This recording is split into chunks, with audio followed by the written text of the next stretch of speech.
أعوذ بالله من الشيطان الرجيم بسم الله الرحمن الرحيم والصلاة والسلام على سيدنا ونبينا وحبيب قلوبنا أبي القاسم المصطفى محمد وعلى آل بيته الطيبين الطاهرين الحمد لله رب العالمين الحمد لله الذي جعلنا من المتمسكين بولاية سيدي ومولاي علي بن أبي طالب والحمد لله الذي هدانا لهذا وما كنا لنهتدي لولا أن هدانا الله بسم الله الرحمن الرحيم رب اشرح لي صدري ويسر لي أمري واحلل عقدة من لساني يفقه قولي. In the name of God, the most beneficent, the most merciful, we ask Allah to send His greatest peace and blessings upon Muhammad wa ali Muhammad. Allahumma salli ala Muhammad wa ali Muhammad. We praise Allah for all the blessings He has given us, and the greatest blessing being that He allowed us to be of the ones who remain steadfast, dedicated, and loyal on the path of our Master after the Prophet, the commander of the faithful, the prince of the believers, the protector of the Prophet and his message, Imam Ali ibn Abi Talib alayhi salam.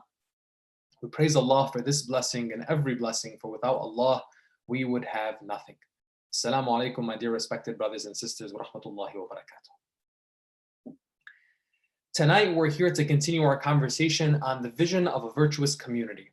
Some of the questions that we're going to dive right into this evening are regarding the institutions that were established by the household of our Holy Prophet Muhammad sallallahu alaihi wasallam, and these institutions that were set up in order to protect and safeguard the religious teachings of the Holy Prophet, peace and blessings be upon him. You see, with Ahlul Bayt alayhim salam, their vision was not merely to hand down the religion to individuals in their own personal capacity, but rather through the collective of individuals that would form organizations and institutions, one that would have systems and processes that would be self-correcting in some sorts as well. These institutions and these organizations would be fundamental in protecting, preserving, and safeguarding the religious teachings of the Prophet and his household. We're going to be covering these three institutions, being the Islamic Seminary, Al-Hawza Al-Ilmiya, the mosque, and what would also be Al-Husayniyas that would develop from the mosques or the centers, and then the system of Marja'iyya and Taqleed, and then finally, out of the system of Marja'iyya, the concept of Khums.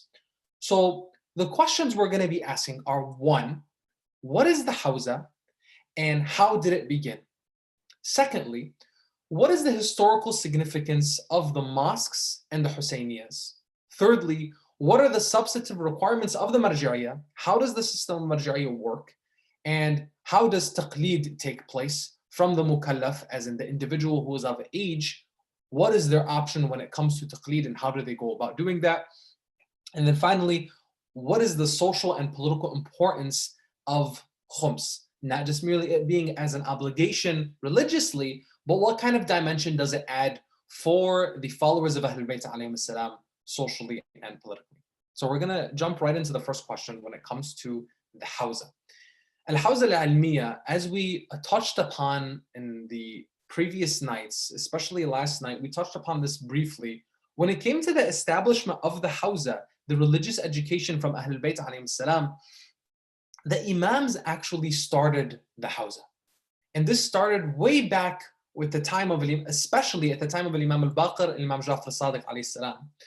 These sessions of teaching individuals about their faith, about the Holy Quran, about the verses in the Word of God, in connecting people through the religious obligation, started way back from the time of the Holy Prophet and then continued. But especially in the nature of the followers of Ahlul Bayt alayhim salam, that really took place during the time of Imam al-Baqir and more so during the time of Imam Jafar Sadiq. The University of Ahlul Bayt, or the Islamic seminary that was established in the city of Kufa, would be one that would attract over 4,000 students to come and study in the seminary of Imam Jafar Sadiq. And they were not all individuals that were considered to be adherents of the school of thought of Ahlul Bayt, whether it be theologically or jurisprudentially. These were individuals from across the nation that were coming to learn from the Imam. So much so that even the scholars of that time would be taught at the hands of the Imam. And what I mean by scholars at that time being people that, again, were not adherents to what was considered to be a minority group, the followers of Ahlul Bayt as-Shia. The significance here when it came to the Hawza was that it was a safe haven for anybody that wanted to come and learn the religious teachings. Across the board, people that would come from different backgrounds, no matter where they were from, no matter their level of expertise or knowledge, it was open for them. This openness of the Academy of Ahlul Bayt or the Islamic seminary itself would be something that would remain characteristic, that would be a main characteristic of the Hawza, of the seminary, for 1,000 years and on. You see, with the establishment of the Hawza, which, like we mentioned, would start, of course, with the Prophet and his family in the city of Medina, and then depending on the member of Ahlul Bayt that was the Imam of the time. For example, the Imam Zain al-Abidin spent most of his time in the city of Medina, the city of the Prophet. Imam al-Baqir and Imam al-Sadiq would go on to spend more time in Kufa with the seminary. And then each one of the Imams, depending on their circumstances, some would end up going to Tus, for example, Imam al-Rida alayhi salam. Then some would end up going to Samarra, Imam al-Hadi and Imam al-Askari alayhim salam. And the Hawza, which really refers to a gathering or a group of people coming together and learning, not necessarily an institution that is built with walls and concrete and cement and bricks. It's not necessarily a college or university that we would refer to when we're comparing academic institutions, right? When you look at Harvard in Boston, Massachusetts, or you're looking at Oxford University or Cambridge, you see a building, and the affiliation to that university or the academic institution is one that's often associated with the building itself. With the Hawza, it wasn't necessarily that. In fact, the relationship that was most significant was that mentor-mentee relationship established in the Hawza. From the early days of the Imam, it was the Imam and their students, whether they were meeting in the Prophet's mosque in the city of Medina, or in Masjid Kufa in the city of Kufa, or in the home of the Imam, or in the home of his companions.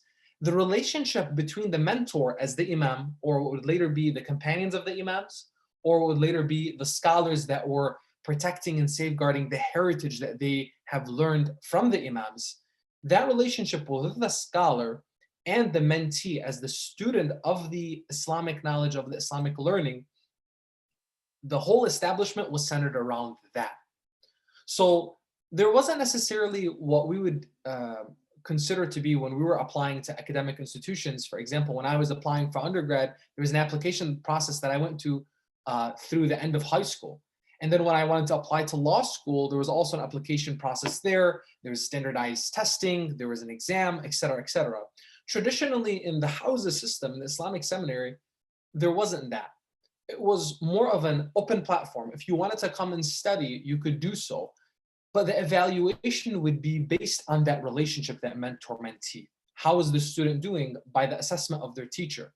The mastery of knowledge itself wouldn't be through standardized testing, but rather it would be through the evaluation of the scholar, of the teacher, and their peers.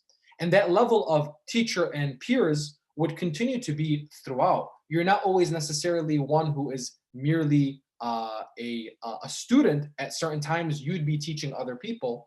In the same light, you're not always in the position of a scholar or a teacher, but you're also, as a student, usually some of the top tier of the scholars in the Hawza, the professors in the Hawza, would also still be learning and be students of the grand scholars or the maraja, which we're going to be talking about, inshallah, in a few moments.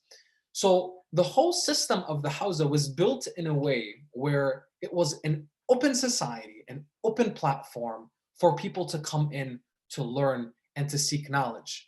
But at the same time, there were safety mechanisms were there, established throughout, so that if you wanted to gain the knowledge, you would. And if you wanted to apply yourself and be scholarly, it would take many, many years of dedication for you to get there. The significance here is that there wasn't necessarily one way for you to actually get into the Hawza. And what I mean by that is, you didn't necessarily have to come from a certain background. ethnically or racially. You didn't have to come from a certain family. You didn't have to come from a certain connection of sorts, but rather it was your merit that would allow you to apply yourself and reach the goals that you wanted to reach. And the goals that you wanted to reach were applied by you. So when it came to the actual studies, just as some practical examples from people that have studied in the Hawza and people that are in this on a day-to-day, you would attend a class as a seminary student. And seminary students go in and they attend the class. Nowadays, whether it be in studying in the Hawza of Qom or the Hawza of Najaf, some have built institutions, some have buildings where the students come together and they have classes of sorts with their teachers. Traditionally, it would either take place in the mosque. For example, in the city of Najaf, you have so many different mosques that surround the shrine of Imam Ali alayhi salam, and also on the outskirts of the city, like the mosque of Sheikh Tusi and others, where they would go and they would have their sessions there and sit with the scholars, listen to the lectures, and then get into these debates or questions and answer sessions with their teachers throughout the sessions. Then what's also significant is the sessions that would be al-mubahathat or al-mubahatha, that would be a session of engagement between students and their peers that are taking the same subject matter. So they would force each other in a way to teach the classes to each other to show mastery of knowledge. So when it came to your ability to master the knowledge or not, there was that relationship with the teacher, there was the relationship with the scholar, there was a relationship with your peers, and administering to each other. This is what the course is telling us. This is what the author of the book is speaking about. These are the principles that are being understood here. And then they would challenge one another. That was also combined with, or was traditionally combined with, the notes of the students on the lectures of their teachers that are compiled often as commentary. And if the teacher is teaching from a particular book, sometimes those commentaries, if they're significant enough or done in such a way, some of those commentaries as muqarrarat, is referred to in the Arabic language, would be taken and then published later on. The system of the Hawza is so beautiful, and especially when you see it firsthand. As a visitor of the holy city of Najaf, I've had the ability to go and see some of the classes that the students were having and of varying levels, whether it be introductory classes or intermediate classes or even bahth kharij classes. Just going in there and just observing with myself and some of the other students and professionals that have gone on some of these visits and retreats that we've had. For example, with the Mainstay Foundation, it's coordinated over the past few years something called the Najaf Retreat, and that gave the ability to students and professionals from the United States, Canada, and the United Kingdom to go and see firsthand how does the Hawza work, how do the students engage with the scholars, to allow them as young professionals coming from overseas to experience dialogue and engagement with the scholars firsthand, whether it be the students of the Hawza, the teachers and professors of the Hawza, or even the visitation of the Maraja themselves, and being able to benefit from their wisdom and their guidance. Now, moving from the institution of the Hawza itself, like we mentioned, this was one of the foremost institutions in producing individuals that would continue to safeguard and protect the faith.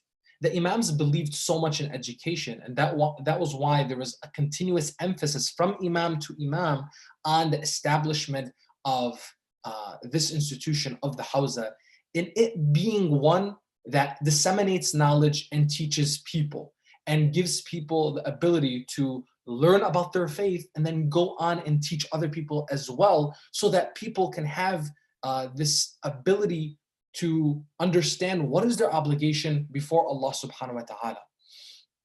Now, the second area, which is also to a certain extent connected to the Hawza, but more on a social and spiritual level, is the institution of the mosque. Now, mosques from the very beginning of Islam were extremely significant. For one, they were the establishments where people would go and they would pray. The mosque itself is being the house of God, the house of Allah subhanahu wa ta'ala. People would go there as a sanctuary. People would go there to be able to connect themselves to their creator and then also connect themselves to the rest of their community. With the mosques, you have mosques that started from the very beginning with the Holy Prophet in Masjid Quba and then the Masjid-e-Nabi in the city of Medina. And then other masajid, other mosques would be built like Masjid Ali, Masjid Fatima, Masjid Salman al-Farisi, amongst others. These places were first and foremost places to worship, places to be a sanctuary for people to turn themselves to God. But at the same time, they also brought people together, not just in prayer and congregation, but for celebrations, for commemorations, for funerals that would take place when people would have a tragedy in their family. They would bring them to the mosque, they would pray upon them. The functions of the community, of the Muslim community, centered around the mosque. In their happiness, in their joy, and in their sadness, and their sorrow, the mosque was a center point for people to come together. And during the history that would develop for the followers of Ahlul Bayt, especially experiencing different ruling authorities that would treat them heavy-handedly. With the Umayyads, the Shia, for example, experienced a time where they went from the tragedy of Imam al-Hussein alayhi salam in Karbala to the quelling of the revolts that would take place during the lifetime of Imam Zayn al-Abidin alayhi salam by different factions in the Ummah. And then those would continue into the life of Imam al-Baqir alayhi salam. But you would find that the life of Imam Ja'far al-Sadiq alayhi salam, you would have the transition between the Umayyads to the Abbasids. Not that this was a peaceful, handover of power. To the contrary, it was brutal, it was vicious, it was bloody. But there was a war between these two groups to see who was going to stay in power. Because of the focus of these ruling authorities and these political parties were at each other on that level, it allowed for a space for the followers of Ahlul Bayt alayhim salam, particularly the Imams, to educate and teach their followers. So that's why you will find during the lifetime of Imam al-Sadiq alayhi salam, he had many, many thousands of students and people that were learning from him and benefiting from him directly. But then, for example, with his son, Imam al-Kadhim alayhi salam, and with the rise of the Abbasids, that was suddenly changed. And for the vast majority or a very good portion of the life of Imam al-Kadhim, he was imprisoned. This is the Imam that is known for being one who, when Allah subhanahu wa ta'ala tested him with the situation, and he went through this trial, went through this tribulation, he turned to Allah subhanahu wa ta'ala as soon as he was in prison, and he said, "Oh Allah, I asked you to give me more time to have with you and move away from the distractions of the world, and you gave that to me, so thank you." This is the Imam who experienced this, but at the same time as the Abbasids, though the Imams were able to transition and adapt to any circumstance, there were certain practical ramifications of that.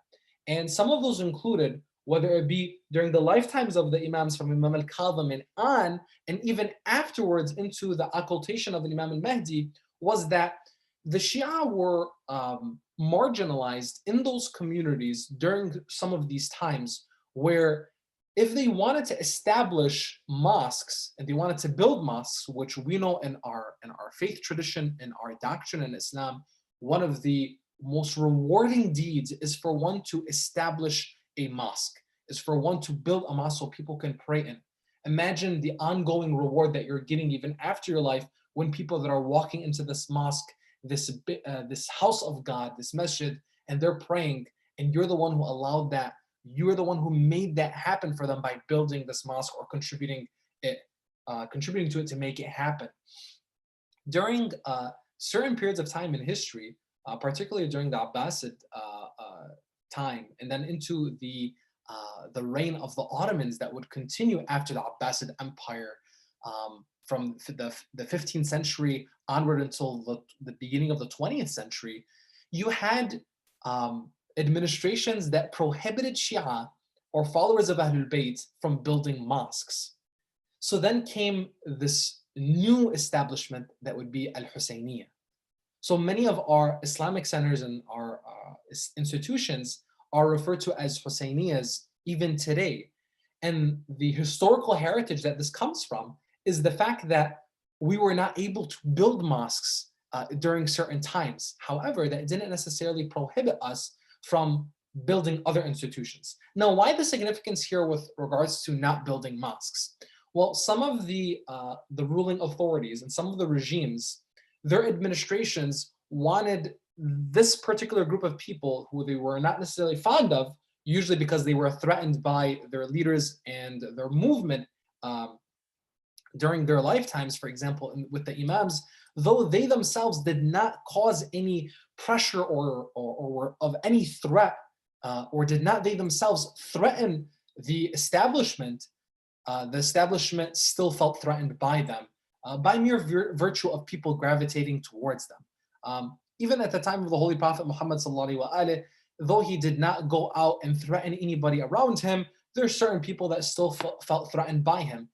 Case in point, the people of Quraysh, the pagans of Quraysh, the chieftains of Quraysh, they didn't want anything to do with him. They didn't want him to be in their society doing what he was doing, preaching what he preached, because they felt threatened by his principles that he was bringing forward that was going to change their way of life, their economics, their politics, and their social structure. So the authorities during the Abbasids and the Ottomans, by prohibiting the followers of Ahlul Bayt from being able to establish mosques, what they did was they wanted to make Shia, make followers of Ahlul Bayt in the greater society look like individuals that weren't necessarily practicing or religious. Why? Because they don't even have mosques. They don't even go to mosques. They don't have their own places of worship. So this prohibition would backfire in a sense. Why? Because they were still able to form places of worship and places of gathering for religious purposes through the establishment of the Husayniyas. And a lot of this, though, that it would come out practically that they would be able to do this, but for a long time, some of these establishments would be veiled in a sense to be more so cultural centers, or more so being places that were not religious centers, not places of worship, so that they would veil and guard themselves from the heavy hands of the authorities of the time, so they don't catch wind of it and then close those places down. So a lot of the gatherings, whether it be particularly the celebrations for the Mawalid of the Prophet and Ahlul Bayt alayhi salam, or even more particularly to the majalis of Imam al-Hussein alayhi salam during Muharram and Safar and other parts of the year, these a lot of times were held in secret. And they safeguarded the principles and the heritage of Ahlul Bayt alayhi salam, and the followers of Ahlul Bayt were able to continue to mourn and celebrate and hold on to these rituals and these practices, but they were done a lot of times, again, not in the public eye. And we owe it to these individuals, from the Imams themselves onto their followers and their companions of their time and onward, for making these sacrifices where we still hold on to our faith, we still hold on to our religion because of these individuals and the sacrifices that they made a commitment that even if they had to do things in secret, and even if they had to lay low, and even if they had to stay under the radar, they did so, and they preserved our faith and preserved our principles, and telling us the narrative of how did we get to where we got here today. We owe it to these individuals, we owe it to these groups, these scholars and the companions of the Imams who gave us so much in the establishment of these institutions. Many of our Islamic centers today that we belong to may not necessarily be formally a masjid or a mosque, but they're an Islamic center, a community center, a Husayniyah, and we owe it to ourselves and to these individuals before us, our fathers, our forefathers, or maybe even if we don't have any blood affiliation with them, no worries, we have a spiritual affiliation with them, that we stay connected with these places of worship, these places of bringing the community together. The community centers are extremely important. And for all of the young men and women that are listening on today, you have a role to play. You have a place in these Islamic centers, in these community centers. And though at times there are challenges definitely with any organization and any institution, any establishment, that's just the nature of the way organizations work. The key is for us to keep the big picture in mind. The key is for us to really think about what is my contribution here? If there are certain things that I don't like that are happening, how can I better it? How can I add in a positive way? If I want to see certain things happen in my community, I want certain programs that are targeted to certain age groups, whether it be really young kids that are not being tended to, or there's no programs for them, or there's no attention given to them. Let me take the initiative to make it happen. Let me open my hand to put it with other people that are like-minded and want to see this happen. I want to see more programs or more circles that are grown around the youth, high school students, college students, university students, young professionals. Cater to those groups, make things happen. Our role in our community, if we look at the heritage of Ahlul Bayt alayhim salam, and we look at their movement throughout history, they were doers. They were people who got things done.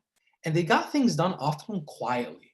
And what I mean by that is they didn't necessarily go up and make a big fuss about what they were doing. They didn't go out and tell people, make a huge announcement and make sure that people heard them loud and clear. This is what we're trying to do on a megaphone. But instead, what they did was they acted. They did what they needed to do to make sure that the religion was preserved, that the families were taken care of, that the youth, the elderly, people were taken care of. They were educated, they were learned, and those learned individuals would go on to continue to pass on the message and educate other people. Ahlul Bayt alayhim salam had that very calm, strong presence when it came to their companions and their followers, that their followers knew what their obligation was before them, and they empowered them. So when you look at your religious establishments and the centers in your community, look at these places as places that if you see good things, then support it and continue to strengthen those good things that exist. And if you see things that need to change or need to be addressed, and certain groups that need to be catered to more, then be that catalyst to move that forward and make it happen for yourself. These institutions, these places, these centers, these mosques are ours in the sense of spiritual guardianship over our community and the principles that we're supposed to dedicate ourselves to preserve in honor of Ahlul Bayt alayhim salam, as in paying that homage to them for all of the sacrifices that they made. Look at the tragedy of Karbala and look at the tragedy of all of the Imams that they experienced. You and I, we connect to them and we have the affinity towards them. In connecting to them and ultimately connecting to our Holy Prophet Muhammad sallallahu alaihi wasallam and the sacrifices that he made as the mercy to mankind. Being a mercy to mankind was not easy. Being a beacon of light to everybody, friend and foe alike, was not easy. You and I, brothers and sisters, if we don't have challenges today, we're not going to grow an affinity with Ahlul Bayt alayhim salam.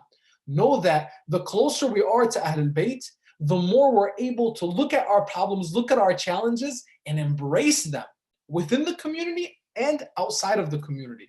Inshallah, we're going to be in the next coming nights talking a little bit more about what does it mean for you and I to actually have a community. Beyond the idea of a virtuous community, what is the significance of community itself? And with a strong community within, how does that translate into engaging with people that may not necessarily be considered as a part of your community in that specific internal sense? Now, beyond the mosque and the Husayniyah and the historical significance of that and how that translates to you and I today, and making sure that we honor these centers and we spend time and dedicate to not only going and praying in them, but also making sure that if there's help that's needed towards them, whether it be financial support, it be spending time, it be bringing human resources in, your family, your friends, encouraging people to volunteer there, and in many other things, you have the establishment or the institution of marja'iyya. Now, marja'iyya itself is not a institution in the sense of it's a council of scholars and they come and meet in a building, similar to what we said about the Islamic seminary. The marja'iyya itself is one that comes as an extension of the imams in trying to deduce and understand what is my religious obligation before God. That sense of going to the maraja and tarja ilayhim, meaning I'm going back to them.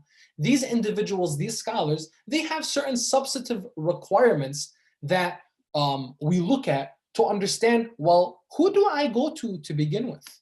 Is it just anybody that I go to? Someone that I deem myself to be worthy, or someone I deem myself to be knowledgeable? Like, okay, I listen to this scholar and he has a lot of wisdom. I love the way he speaks. I love the way he addresses issues. And I don't have access right now to my imam because we're in the state of occultation and I'm not in a position to connect directly with the imam. So I'm gonna talk to this scholar that I believe is knowledgeable, is wise, is solid, and I can get my religion from. And I can get my, essentially, my faith, my religious duties from.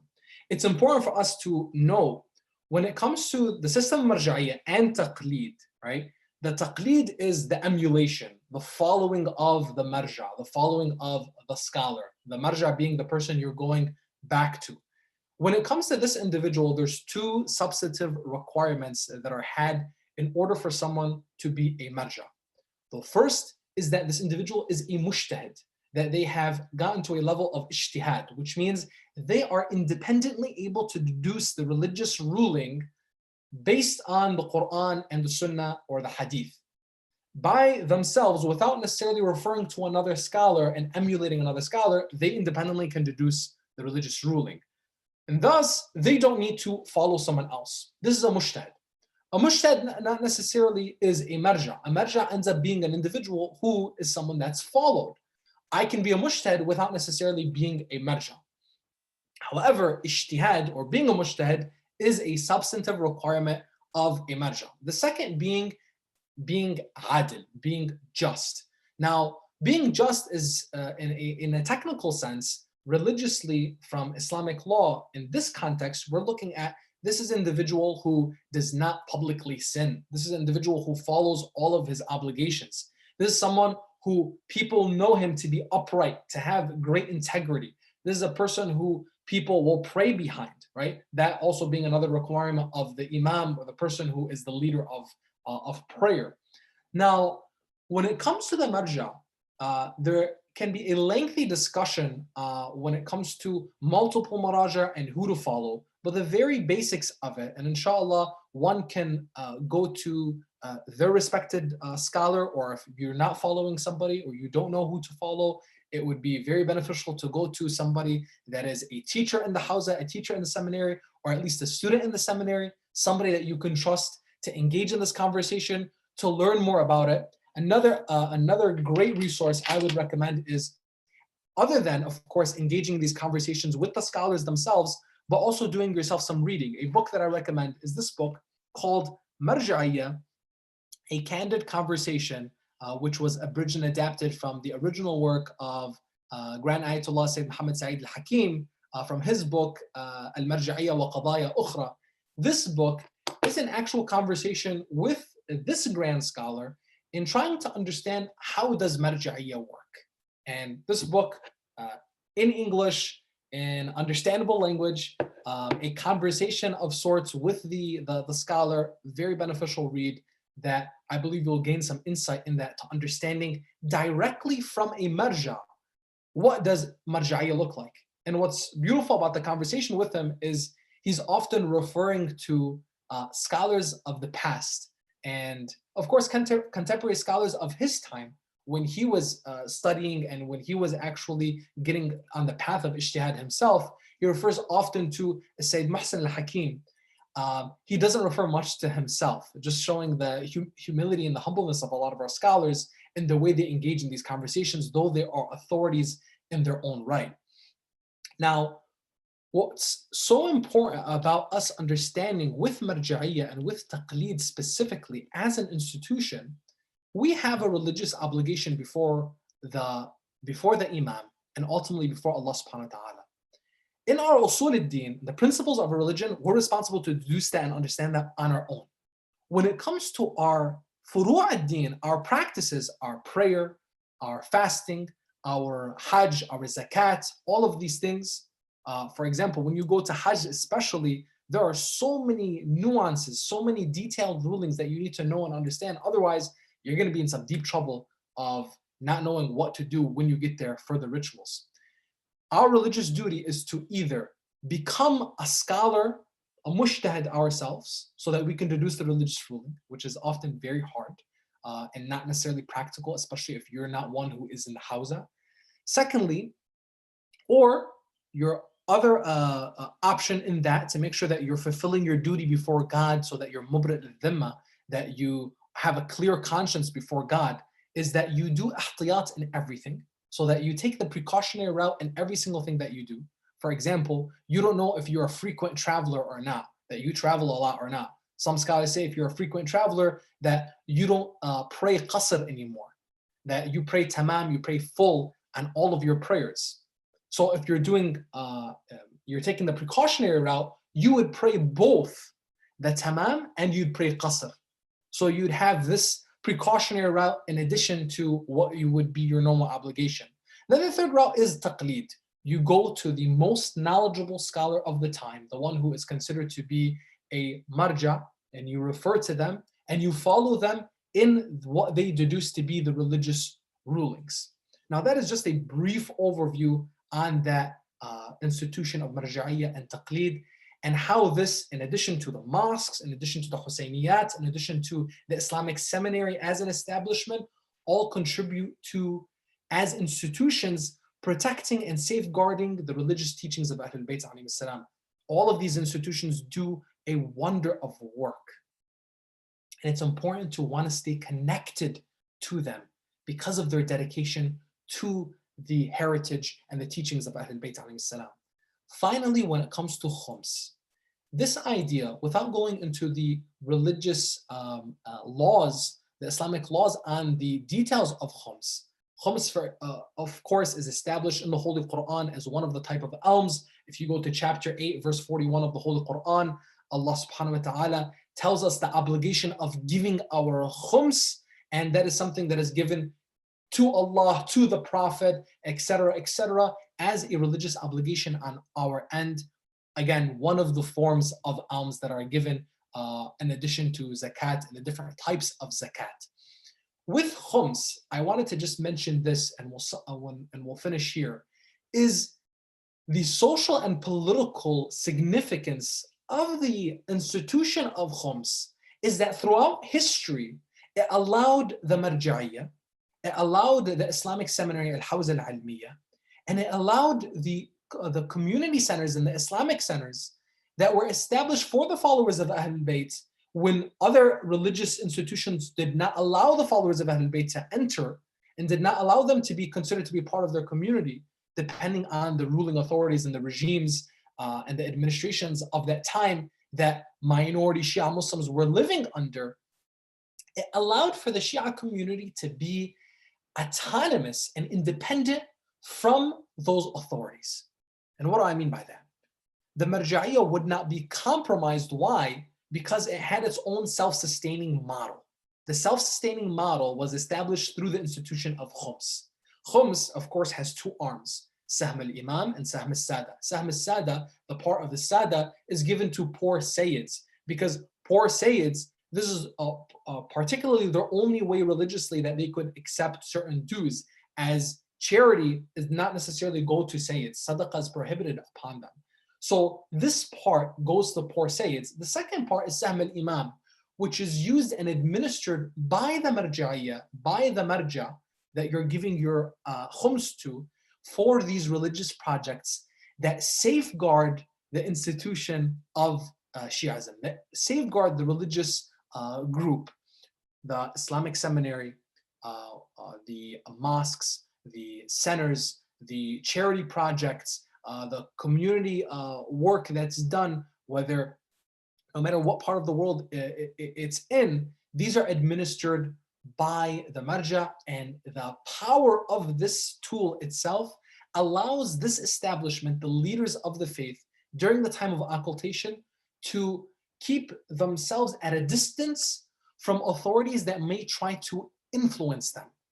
For the longest time, and this is by the blessing of Allah subhanahu wa ta'ala, during the time of the occultation, the religious establishment within Tashayyu has been autonomous and independent from any other institution, government or otherwise. And a lot of that is thanks to the institution of khums and our ability and our obligation as followers of Ahlul Bayt alayhim salam to pay the alms to self-sustain our school of thought.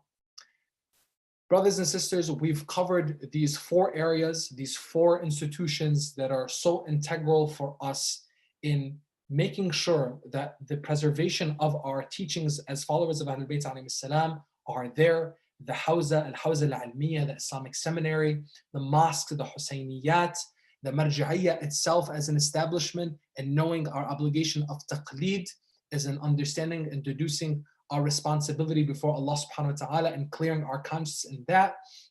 And finally, the institution of khums that allows us that social and political edge in being autonomous and independent from governments or any other authorities or oppressive regimes or groups that would try to influence the teachings of Ahlul Bayt and their followers. وأن with that, وهذا والحمد لله رب العالمين وأفضل الصلاة والتسليم على نبينا محمد وعلى آل بيته الطيبين الطاهرين.